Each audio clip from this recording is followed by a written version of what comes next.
CNN 보도로 확산된 북한 김정은 위원장의 위중설, 이후 다양한 분석이 나오고 있습니다. 네, 남북관계 전문가이자 정치 구단 박지원 민생당 의원과 이야기 나눠보겠습니다. 안녕하십니까? 네, 안녕하세요.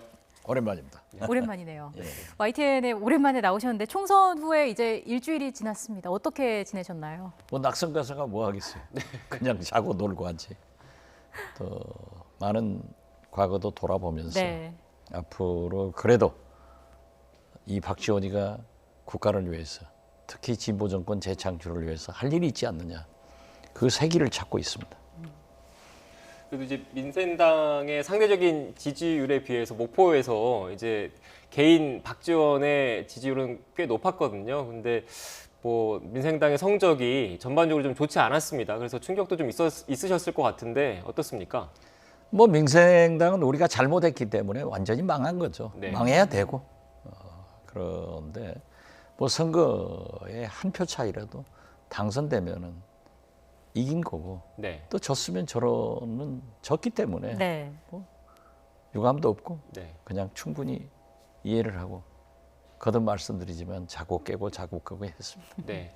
낙선하신 다음에 좀 이제 초청을 해서 좀 표정이 좀 어둡지 않을까 좀 걱정을 했었는데 그건 아닌 것 같아서 좀 다행인 것 같긴 합니다. 의원님. 네.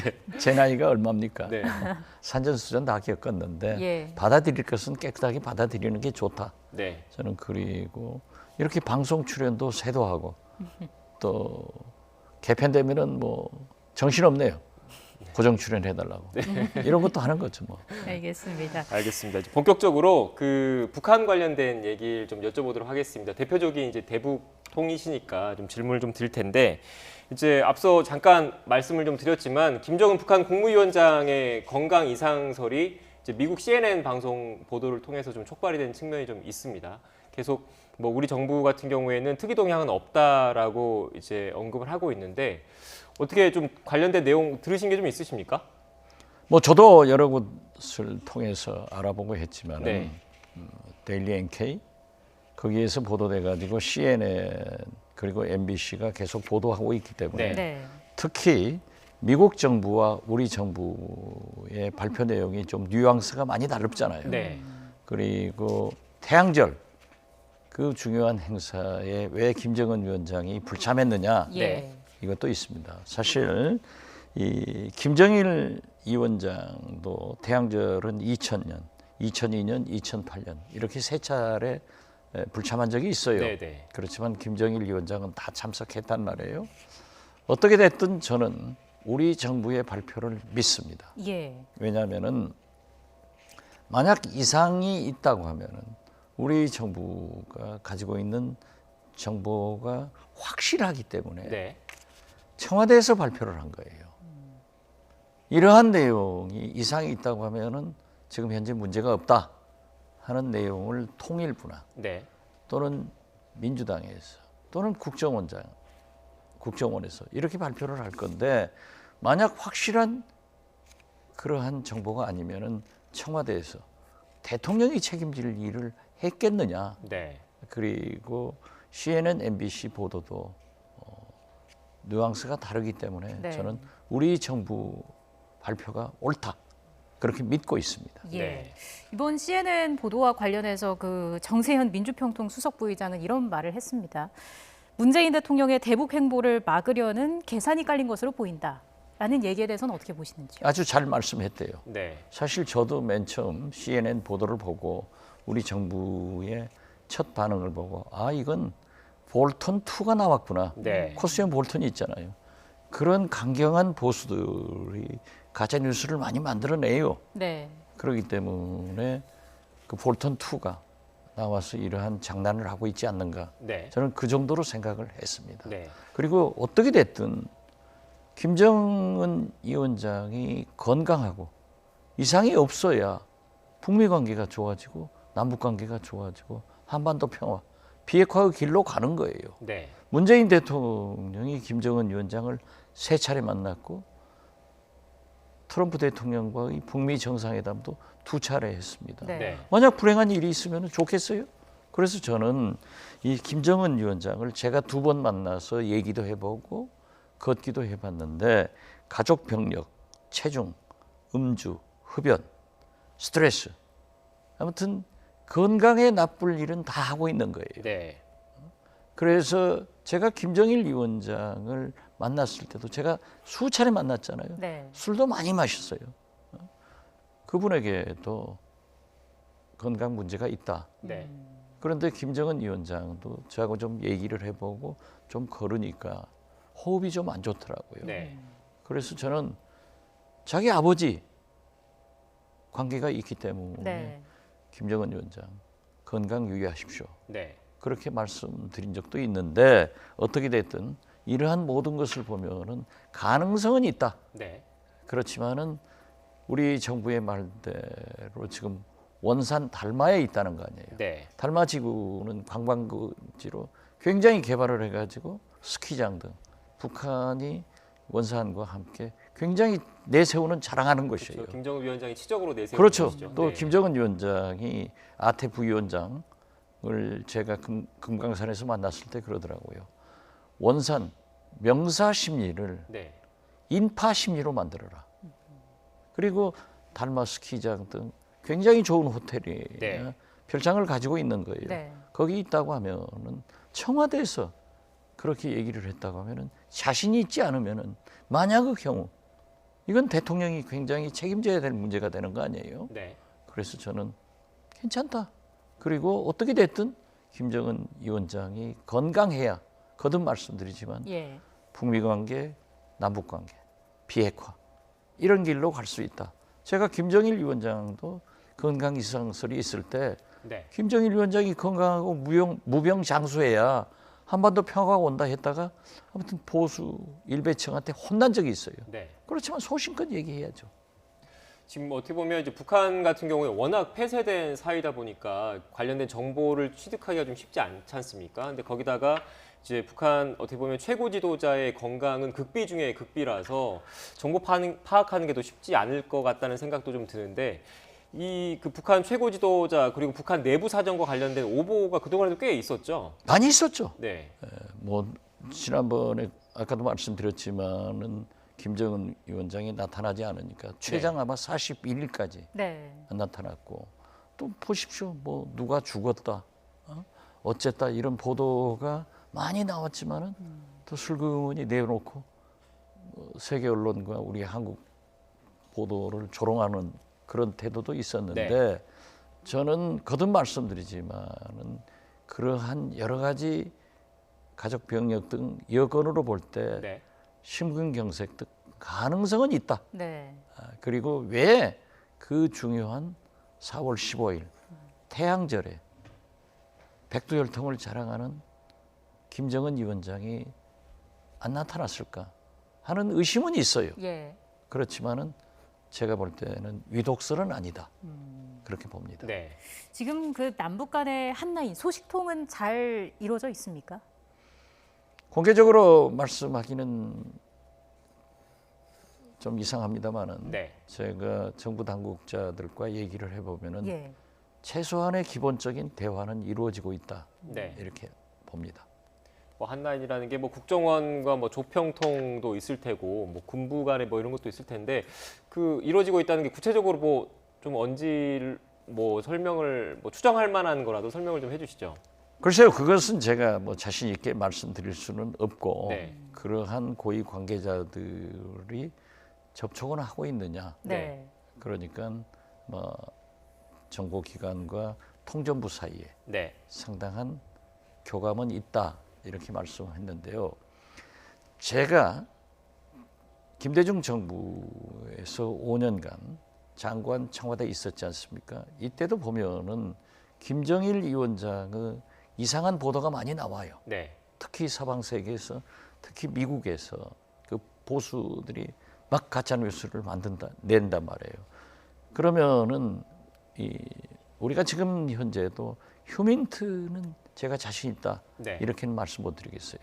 그러나 이명박 정부 때 김정일 위원장 건강 이상설이 있을 때 우리가 치솔질을 하는 것도 확인됐다. 네. 이렇게 국정원장이 발표한 적도 있는데 네. 그러한 것은 엉터리고요. 지금 현재 테킨트, 소위 우리 정부가 전화 이러한 것은 100% 장악을 하고 파악하고 있습니다. 네. 통신 네. 그리고 미국은 항공위성 등 하늘에서 100% 장악하고 있어요. 자동차 하나 지나가는 것도 다 파악하잖아요. 소위 금창리 큰 동굴 사건 때도 보면은 거기에서 하루에 자동차가 흙을 싣고 몇 대가 나왔다. 정확하게 맞히는 거예요. 네. 그런데 김정일 위원장의 이상설이 나오면은 그 통신 이 도청을 보면은 집중적으로 전화가 와 있는 곳에 김정일 위원장이 있는 거예요. 네. 그렇기 때문에 제가 볼 때는 네. 청와대에서 발표한 원산의 달마에서 지역 활동을 하고 있다 하는 것은 그러한 결과가 아닌가 저는 그렇게 추측합니다. 예. 네. 예, 그렇지 저도 아는 건 아니에요. 네. 제가 알면은 간첩이죠. 이번에도 관심을 끌었던 게 그 CNN 보도가 나온 이후에 북한 매체의 반응이었습니다. 근데 좀 뭐랄까요? 침묵이라고 해야 할까요? 무반응에 대해서는 어떻게 봐야 될까요? 북한은 늘 그래왔잖아요.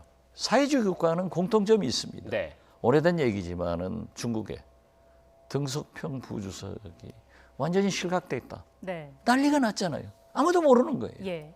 그것이 폐쇄사의 뭐 장점도 되고 단점도 되는데 유유히 나타나서 양자강을 수영하고 그것은 사회주의 국가의 특성이기 때문에 또 북한이요 그러한 위기설이나 또 지도자들의 그러한 뭐 사망설, 실각설 이런 네. 거 나왔을 때 북한이 대응 안 해요. 가만히 있어요. 네. 그래가지고 나중에 또 내놓잖아요. 그러니까 진짜 저도 모르지만은 제 희망사항도 있지만은 특히 우리 정부에서 얘기한 대로 북한의 군부가 동요하지 않고 있다는 것. 이게 제일 중요한 거예요. 네. 네. 만약 김정은 위원장이 그런 중태설이 있다고 하면은 제일 먼저 국가이기 때문에 그래도 70년 이상 뭐 우리는 미국은 비난하지만은 국가예요. 정상적인 체제를 가지고 있어요. 그러니까 군부가 뭐 계엄이나 이런 긴장이 되는데 만약 우리 대한민국에서도 그러한 국가적 비상이 있으면은 군이 맨 먼저 딱 정의치 하잖아요. 네. 네. 그러한 것이 파악되지 않고 있다 하면은 저는 뭐 수술의 가능성은 배제할 수 없지만은 그런 위독하고 비상 체제가 아닌 것만은 사실 아닌가. 네. 거듭 그렇게 생각합니다. 네. 의원님께서 이제 방금 말씀하신 대로 이제 건강 이상설, 위독설은 사실이 아닌 걸로 일단 보고 계신다라고 말씀해 주셨는데 이제 그걸 전제로 이제 가정을 한번 해보겠습니다. 이제 김정은 위원장의 신변에 이상이 있을 경우에 이제 백두혈통 친동생이죠. 여동생인 김여정 이제 부부장이 권한대행 맞는 것 아니냐라는 관측이 또 나오고 있는 것도 사실이거든요. 어떻게 보십니까? 그건 당연히 김여정 제1부부장으로 네. 이어지죠. 백두혈통도 그러지만은 네. 북한의 체제가 백두혈통으로 이어지니까 소위 김일성, 김정일, 김정은 지금 현재 김정은 위원장의 자제분들은 어리기 때문에 네. 후계자 수업을 충분히 받은 김여정 제1부부장으로 이어진다. 제가 한 가지 말씀드리자면요. 우리가 1조 원 이상의 예산을 쓰는 우리 정보기관이 네. 김정은 위원장의 6년간 후계자 사업을 받을 그때 사진 한 장 못 구했어요. 계속 스웨덴 고등학교 때 집단으로 찍은 그 사진만 가지고 있어요. 네. 그러니까 제가 정보위원이기 때문에 국회에서 그래 사진 하나 못 구하냐 이렇게 했더니 가지고 있대요. 그럼 못 내놓는 거예요. 그런데 후계자로 딱 나타났잖아요. 6년간 후계자 수업을 받고 네. 그러니까 이제 세상에 알려졌는데 김여정 제1부부장은 어떻게 됐든 공개적으로 제2인자의 위치에서 충분한 후계자 수업을 받았기 때문에 저는 그리 이어진다. 네. 그리고 우리가 만약 국가의 비상사태가 나면은 미국이 개입할 수밖에 없습니다. 네. 개입해야 돼요. 북한이 만약 이상이 있으면은 중국이 개입할 수밖에 없어요. 중국도 그러한 큰 변화는 없잖아요. 네. 그렇기 때문에 당연히 이상설, 위독설이 나오면은 또 유사시에는 김여정 제1부부장으로 이어진다 하는 것만은 틀림없습니다. 네. 그리고 중국이 개입한다. 예. 일부 우리 혹자들은 김정은 위원장이 사망하면은 우리가 흡수 통일하자. 예. 그건 아니에요. 그런 망상을 버려야 돼요. 김여정과 더불어서 김정은 라인이라고 해야 할까요? 또 누가 있을까요? 그러니까 김정은 위원장이 이제 아버지 체제의 사람들을 다 중용해 가지고 오다가 네. 김영남 국가 최고인민회의 상임위원장을 교체하면서 자기의 가장 측근인 최영애 상임위원장으로 또 자강도 성공한 네. 경제를 일으킨 김재룡 위원장을 내각 총리로 임명하잖아요. 네. 사실상 북한은 지금 현재 김정은 체제로 완전히 바뀌었어요. 그렇기 때문에 최룡의 김재룡 이런 분들이 건재해서 김여정을 받들 것이다. 저는 그렇게 봅니다. 네. 그 전국 얘기도 좀 한번 해보도록 하겠습니다. 이제 초반부에 잠깐 언급을 하긴 했는데 좀 불편하실 수는 있지만 질문을 드리겠습니다. 난 불편한 것을 왜 자꾸 물어요? 일단 민생당 같은 경우에 그 저희가 투표할 때는 이제 세 번째로 의석수가 많았는데 이제 그 21대 국회가 되면 원외정당이 되잖아요. 원외정당이 되는 건데 5월 전당대 얘기도 나오지만 뭐 당이 해체 수준을 밟는 것 아니냐 이런 관측도 있습니다. 어떻게 보십니까? 저는 어떻게 됐든 우리 민생당이 특히 호남에서 대한정당으로 제 역할을 하지 못한 것에 대해서 굉장히 크게 반성하고 네. 죄송하다는 말씀을 거듭 드립니다. 그러나 지금도 정신을 안 차리고 있어요. 20석의 원내교섭단체를 가진 제3당이 네. 원내 의석을 하나도 안 가졌다고 하면은 여기에 대한 국민이 버린 거 아니에요. 네. 여기에 대한 책임과 반성을 해서 저는 흥미가 없습니다. 뭐 전당대회를 하는지 어쩌는지 잘 모르지만은 그러한 반성이 필요하다. 대국민 사과가 필요하다. 이 생각을 갖고 거듭 죄송한 말씀을 올립니다. 네. 민심이 거대 여당을 만든 이유는 뭐라고 보십니까?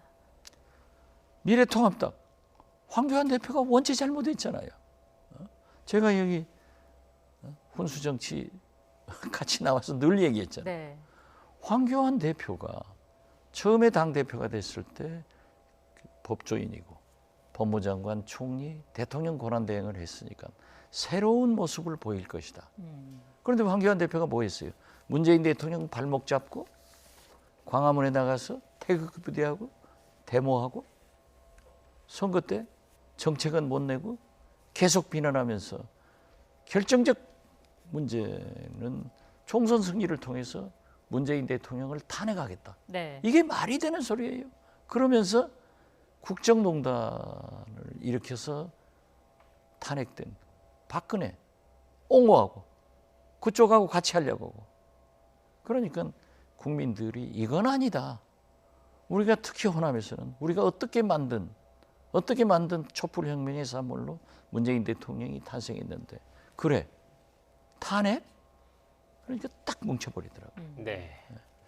알겠습니다. 오늘 이제 박지원 민생당 의원과 함께 이제 북한 김정은 위원장 관련된 얘기 그리고 총선 이후 전국과 관련된 이야기 나눠봤습니다. 다음에 또 기회 될 때 모셔가지고요 자세한 이야기 또 듣도록 하겠습니다. 오늘 말씀 고맙습니다. 네, 고맙습니다. 감사합니다.